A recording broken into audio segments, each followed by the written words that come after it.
Àmọ́ bí comrade Dr. Success Olúwalékè ẹni ojúkọ bá ti jíire àbùṣebùṣe. Ojúmọ́ tó máa ń lò ní ojúmọ́ rẹ ni. Ojúmọ́ owó, ojúmọ́ ayọ̀, ojúmọ́ ìgbéga ohun ìdùnnú ló mọ́ lónìí. Wọ́n kọ̀wé gbogbo ẹgbẹ́ òtẹ́ẹ̀lì àti ìṣètò ara ẹni pátápátá tẹ́tí ó máa gbóhùn ẹnu mi. Ọmọ Olúwalékè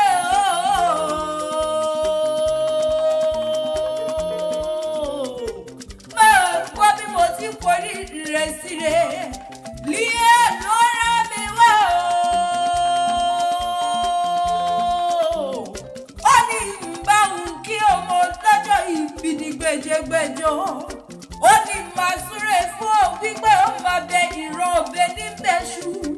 Ó ní òní mo bá dújẹ nílé ayé, òní ṣubú dànù lọ́lá Elédùmarè ọba mi rè. Ayé òní fẹ́ gbà fún ọ lọ́jẹ̀ẹ̀jẹ̀ o. Bàbá Mercy, bàbá Joy máa tó bí mo ti gòkè wo bàbá tó bí olómo oníròǹgbè sọnù bí oṣolú bí ọmọ. Bàbá Favour, bàbá Gúdògì o. Iṣẹ́ yìí ò ní ní iṣẹ́. Dr. Success Olúwalékè òníwálé lọ́lá Elédùmarè. Ọba bí ìbèrè, ọba bí òbí, àdìdù àlá, tìgẹ̀yì, ọba tó ló kọ́ni kése o. Bí àní máa fọ́rọ́ gbọ́sùn rẹ̀ wípé o. Ó ní ògbọ́ bí olúgbọ́gbọ́ ti ń gbọ́. Ó ní ògbà bí olúgbàgbà ti ń gbà. Ó ní òsẹ́rẹ́ gbàrẹ́ àrìnà kórè nílé ayé rẹ̀ gbogbo. Òbí wá ní òbí kú o.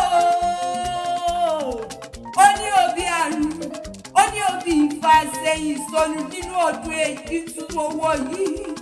Ìwọ́n ní ẹni rẹ̀ ni ó. Olówó tó bí èṣe. Ọkọ̀ rẹ̀ ilé. Tí kọ́rọ̀ lé mọ́ra bẹ́ẹ̀ ni èrò ọ̀nà ni ó.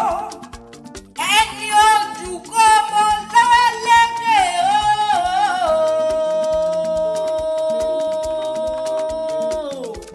Ó yẹ kí ẹrẹ̀lẹ̀ bàbá tó bí olómo. Ìrètí adúmọ̀dọ́ ọmọ ògún má kì í mọ bí wọ́n ti ń pe àwọn bàbá tó bí olómo gógó. Ẹni ojú kọ́ ọmọ ìlábùnú o.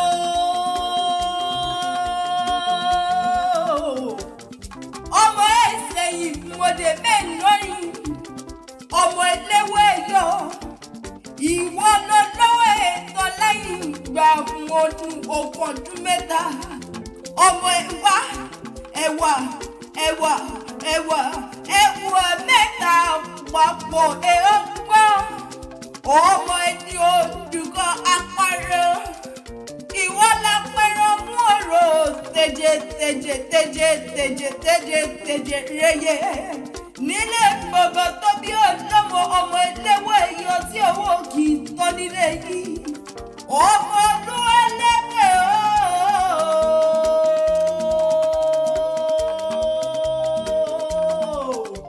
Ìsẹ́yìn mọ̀dé ọmọ lè lónìí. Ìgbọ́dún ọdún kan ni. Onídájú súnbẹ̀ ló nídájú ké. Iwájú ló pọ̀ ètìtì ìrẹsì onírẹ̀yìn láṣẹ Elédùmarè. Líà ló rán mi wá o. Ó kọ́ happy birthday to you, long life and prosperity nílé ayé. Àdúmọ̀dá ọmọ ògún mọ́kì lóńdó èyí. Abigi Adéwèrè lóko amúlẹ̀kùn méjì sójúṣe ìrè lóko tèmi.